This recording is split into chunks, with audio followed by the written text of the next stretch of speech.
ప్రభునామంలో మీ అందరికీ వందనాలు తెలియజేస్తూ ఉన్నాను. దేవుడు ఒక వ్యక్తిని ప్రేమించి అంధకార చీకటి శక్తుల్లో నుంచి, చీకటి బ్రతుకులో నుంచి అతని కనులు ముట్టి అతను స్వస్థపరిచాడంట. దేవుడేమో అతన్ని స్వస్థపరచాలని ఆలోచన కలిగి ఉన్నాడు. యేసుక్రీస్తు ప్రభు శిష్యులేమో వీడు పాపం చేశాడా, వీడి తల్లిదండ్రులు పాపం చేస్తే ఎలా పుట్టాడా అని అడుగుతున్నారంట.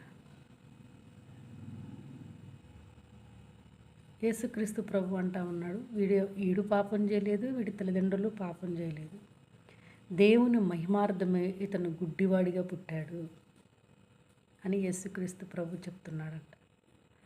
అతన్ని బాగు చేసిన తర్వాత ప్రజలందరూ సంతోషించాలి కదండి.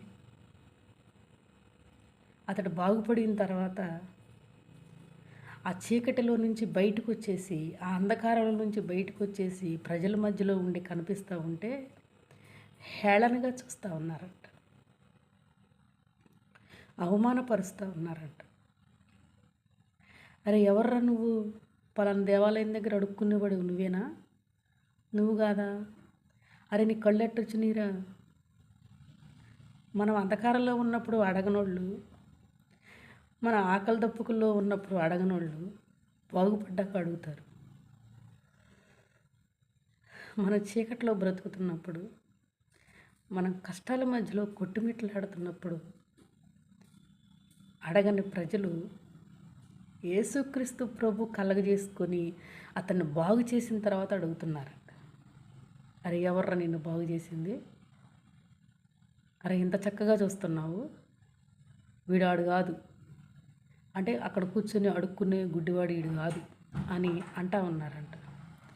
అంటున్నప్పుడు ఏం చేస్తాడు, హేళనపరుస్తుంటే ఏం చేస్తాడు, ఒరే నేను అక్కడ కూర్చొని అడుక్కునేవాడిని నేనేరా అని చెప్తున్నా కానీ ప్రజలు హేళన చేస్తూ ఉన్నారంట, అవమానపరుస్తూ ఉన్నారంట. ఆ అవమానాన్ని భరించలేక ఏం చేయాలో అర్థం కాక ఎన్నిసార్లు చెప్పినా కానీ హేళనగానే చూస్తున్నారంట. అతన్ని చూస్తున్నప్పుడు వీడు కాదు కానీ వీడి తల్లిదండ్రులను పిలిపించి వీడో ఆడు ఒకటి కాదో తెలుసుకుందామని, చూడండి ప్రజలు ఎట్లాంటి దుర్మార్గ పరిస్థితిలో ఉన్నారు. అసలు వీడిని ఎవడు బాగు చేశాడో వీడి తల్లిదండ్రులను పిలిపించి అడుగుదామని చెప్పి వాళ్ళ తల్లిదండ్రులను కూడా పిలిపించారంట.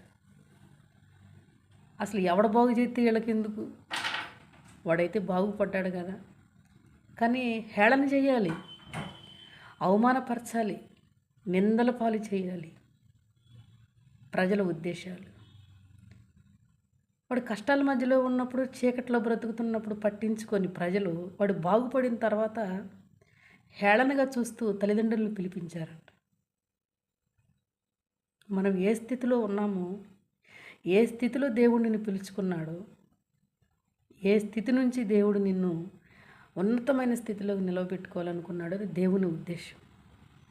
ఆయనకు సాక్షార్థమై బ్రతకవలసిన బాధ్యత మన మీద ఉంది. ఒక్కొక్కరిని ఒక్కో రీతిగా దేవుడు పిలుచుకుంటాడు. నిన్నొకలాగా నన్నొకలాగా దేవుడు ఏర్పాటు చేసుకున్నాడు. క్రైస్తవుల్ని ఎవరైనా ఊరకనే క్రైస్తవులుగా దేవుడిని అంగీకరించరు. ఒక్కొక్కరిని కదిలిస్తే కంటికి కడవిడగార్చే సాక్ష్యాలు ఉన్నాయి ఒక్కొక్కరి జీవితంలో. ఆ సాక్ష్యము కుండపోత వర్షం లాంటి సాక్ష్యాలు ఒక్కొక్కరి జీవితంలో ఉంది. ఊరకనే యేసుక్రీస్తు ప్రభువుని అంగీకరించరు. క్రీస్తుని అంగీకరించడం అంటే అది ఒక మతం కాదు, అది ఒక మార్గము అని చెప్తారు. అంత గొప్ప సాక్ష్య సమూహము మన మధ్యలో ఉంది. తల్లిదండ్రులు అంటా ఉన్నారంట, అయ్యా గుడ్డివాడిగా పుట్టినవాడు నా కొడుకే, అయితే వీడిని ఎవరు బాగు చేశారో మాకు తెలియదు, వాడు వయసు వచ్చినవాడే కదా, వాడిని అడగండి వాడు చెప్తాడు. అంటే వాడు గుడ్డివాడిగా ఉన్నప్పుడు పట్టించుకొని ప్రజలు వాడు కనులు తెరిచి లోకాన్ని మీరు చూస్తున్నట్టు నేను కూడా చూస్తున్నానని చెప్తున్నప్పుడు ఎందుకు సంతోషించరు? ఎవరు బాగు చేస్తే ఏమైంది? ఇప్పుడు వాడు బాగుపడటం కదా మనకు కావాల్సింది. అంటే ప్రజల దుర్మార్గపు ఆలోచనలు ఒక్కసారి చూడండి. వాళ్ళ ఆలోచనలు ఎంత భయంకరంగా ఉన్నాయో ఒక్కసారి ఆలోచించండి. మరలా మరలా మరలా మరలా తర్కీజు చేస్తూ ఉన్నారంట. నిన్నెవరు బాగు చేశారు? ఎన్నిసార్లు చెప్పినా ఒకటే మాట చెప్తా ఉన్నాడు. ఎవరో వచ్చారు, ఆయన ఒక ప్రవక్తలాగా నాకు అనిపించాడు, ఆయన నన్ను బాగు చేశాడు అని మాట్లాడితే ఒక గుడ్డివాడు చెప్పిన సాక్ష్యాన్ని ప్రజలు మింగుడు చేసుకోలేకపోయారు. నువ్వు మాకు చెప్పేది ఏంట్రా? నీలాంటోడు మా మధ్యలో ఉండటానికి వీల్లేదు, నిన్ను వెలియేస్తున్నామని ప్రజల మధ్యలో నుంచి ఒక గుడ్డివాడిని వెలియేశారట. అలాంటి మనుషుల మధ్యలో మనం బ్రతుకుతూ ఉన్నాం. అలాంటి ప్రజల మధ్యలో మనం బ్రతుకుతూ ఉన్నాం. అలాంటి మనుషుల మధ్యలో అంధకార చీకటి శక్తులు అలుముకున్న మనుషుల మధ్యలో మనం బ్రతుకుతూ ఉన్నాం. మన బ్రతుకు ఇతరులకి హేళనగానే కనిపించవచ్చు, కానీ అది దేవుని మహిమార్థమై ఆయన పరిచర్య జరిగే విధంగా ఉండాలి. ఆయన లోకం ఆయన ద్వేషించింది, మళ్ళీ కొత్తగా ఎప్పుడు ద్వేషించట్లా. దేశం ప్రజలు ఆయన్ని హేళనగా చూశారు, మళ్ళీ కొత్తగా హేళనగా చూడట్లే. సంతోషంగా దేవుని మహిమార్థమై ఆయన సాక్షి బిడ్డలుగా మనం నిలవబడాలని దేవుడు కోరుకుంటా ఉన్నాడు. ఆయన సాక్ష్యంగా ఉన్నావా? గుడ్డివాడు చూపు పొంది దేవుని అద్భుతమైన క్రియ చూసినట్లుగా ప్రజలందరూ చూస్తుంటుండగా గొప్ప కార్యం దేవుడు పుట్టు గుడ్డివాడు పట్ల చేశాడు. నీ పట్ల కూడా నా పట్ల కూడా ఆయన చేయటానికి ఇష్టపడతా ఉన్నాడు. నువ్వు గుడ్డివాడివే కావచ్చు, కుంటివాడివే కావచ్చు, మూగువాడివే కావచ్చు, చెవిటివాడివే కావచ్చు, అంధకార స్థితిలోనే పడి ఉండొచ్చు, ఆకలి దప్పుకుల్లోనే పడి ఉండొచ్చు, చీకటిలో బ్రతికి ఉండొచ్చు.